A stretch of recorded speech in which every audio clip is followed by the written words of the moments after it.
saudaraku. Saya baca kepada saudara bagaimana orang-orang yang disembuhkan Tuhan, mereka percaya dan mereka bertindak. Markus 2 saudaraku yang kekasih dalam nama Yesus. Markus 2 ayat 1 sampai 12. Nanti saudara bisa baca di rumah ini. Mari kita baca sama-sama. Yang siap katakan amin. Amin.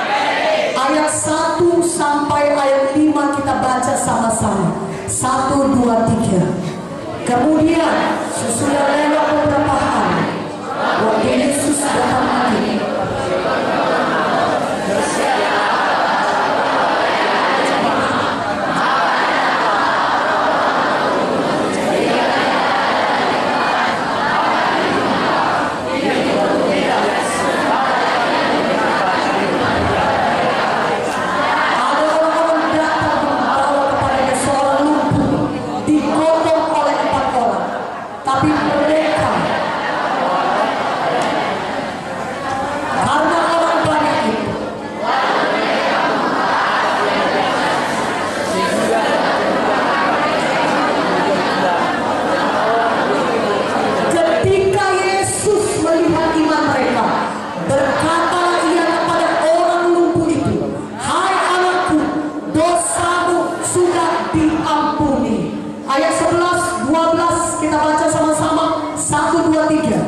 Kepadamu kukatakan, bangunlah, angkatlah tempat tidurmu, dan pulanglah ke rumahmu. Dan orang itu pun bangun, segera mengangkat tempat tidurnya, dan pergi keluar di hadapan orang-orang itu, sehingga mereka semua takjub, lalu memuliakan Allah. Katanya, yang begini belum pernah kita lihat. Amin. Ada seorang lumpuh, dan lumpuh tangan kakinya. Dia bukan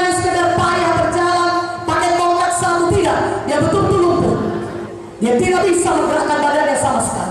Dia perlu bantuan orang lain hanya untuk menggerakkan sedikit dari tubuhnya. Saudara, tapi satu hal, orang lumpuh ini punya iman. Makanya dia mengajak 4 orang teman yang berkata, hai teman, mari angkat aku, bawa aku kepada Yesus. Aku percaya Yesus bisa menyembuhkanku. Walaupun tubuhku ini sudah begini, tidak bisa bergerak sama sekali. Orang-orang berkata kepadaku, sudahlah, menyerah saja, terima sajalah nasib. Lihatlah tubuhmu bergerak sedikit pun tidak bisa, menggerakkan tangan kaki pun tidak bisa. Sudahlah, terima saja. Aku percaya Yesus bisa menyembuhkanku. Haleluya. Dia punya iman, dan keempat orang temannya itu sama-sama punya iman. Maka mereka pergi ke tempat Yesus berada. Yesus berkhotbah di satu rumah. Mereka cari di mana Yesus. Saudara dapat bayangkan orang lumpuh ini punya iman. Dia tidak malu. Mungkin di tengah jalan banyak orang berjumpa dengan dia, berkata, ngapain, mau kemana, ngomong-ngomong orang, aku mau pergi ke tempat Yesus. Yesus bisa menyembuhkan kau. Aduh, sudahlah, malu-maluin aja, udah banyak dokter kau datangi gak sembuh juga. Sudah, gak usah, masa didoa-doakan begitu bisa sembuh. Mungkin banyak orang berkata demikian, tapi satu perkara, orang lumpuh ini tetap punya iman. Walaupun mungkin banyak halangan ejekan, tapi dia tetap datang kepada Yesus. Kenapa? Karena dia punya iman. Dia percaya Yesus bisa menyembuhkannya. Iman adalah percaya kepada firman Tuhan. Katakan amin. Haleluya. Maka sampai mereka di tempat di mana Yesus berada. Oh, seperti tempat ini saudara, tidak bisa masuk dari belakang, karena seperti di sini sudah penuh. Katakan amin. Mereka coba masuk dari pintu, gak bisa. Masuk dari jendela, gak bisa. Tapi begitu pun kalau mereka punya iman, iman mereka adalah iman yang tidak mau menyerah. Mereka buka atap, mereka turunkan teman mereka tepat di depan Yesus. Ayat 5 berkata, ketika Yesus melihat iman mereka. Saya ulang, ketika Yesus melihat iman mereka. Jadi iman harus dapat dilihat. Mana amin? Artinya iman saudara harus ditindakan. Katakan amin. Maka ketika Yesus melihat iman mereka, berkatalah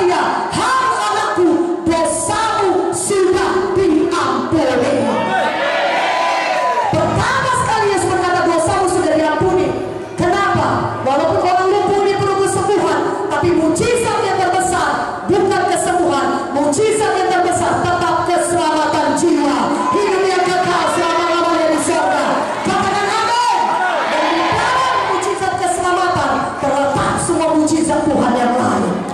Dan ketika Tuhan melihat iman mereka, kenapa? Karena orang lumpuh ini bertindak. Dia tidak diam di rumahnya dan berkata, biarlah aku mati saja. Kalau demikian tinggal tubuhku ini gak bisa bergerak, aku terima nasib. Kalau memang Tuhan itu maha tahu, dia tahu aku penyakitan, tentunya dia yang datang menyembuhkanku. Tidak, imannya kepada Yesus adalah iman yang sejati. Itulah baru iman, yaitu iman yang ditindakkan. Dia pergi, dia mencari Yesus, dan tidak bisa masuk dari pintu, tidak masuk dari jendela. Dia buka atap, dia turunkan dirinya pas di depan Yesus. Maka ketika Yesus melihat dia, dosamu sudah diampuni. Dan kemudian Tuhan Yesus berkata, bangunlah, angkat tempat tidurmu, pulang ke rumahmu. Orang lumpuh ini bertindak, dia bangun, dia angkat tilangnya, dia pulang ke rumahnya, dia sembuh, dia mengalami mukjizat Tuhan. Berikan kemuliaan bagi nama Tuhan. Haleluya. Yakobus 2:26 berkata, iman tanpa tindakan adalah mati. Seperti tubuh ini tanpa roh adalah mati, demikian juga iman tanpa perbuatan-perbuatan adalah mati. Iman barulah iman ketika saudara menindakkannya. Iman barulah iman ketika saudara bertindak. Orang lumpuh ini tidak berkata, Tuhan, tidakkah kau lihat aku lumpuh? Sembuhkan aku dulu Tuhan, baru kau suruh aku bangun. Macam mana aku bangun Tuhan kalau aku masih lumpuh? Demikian tidak.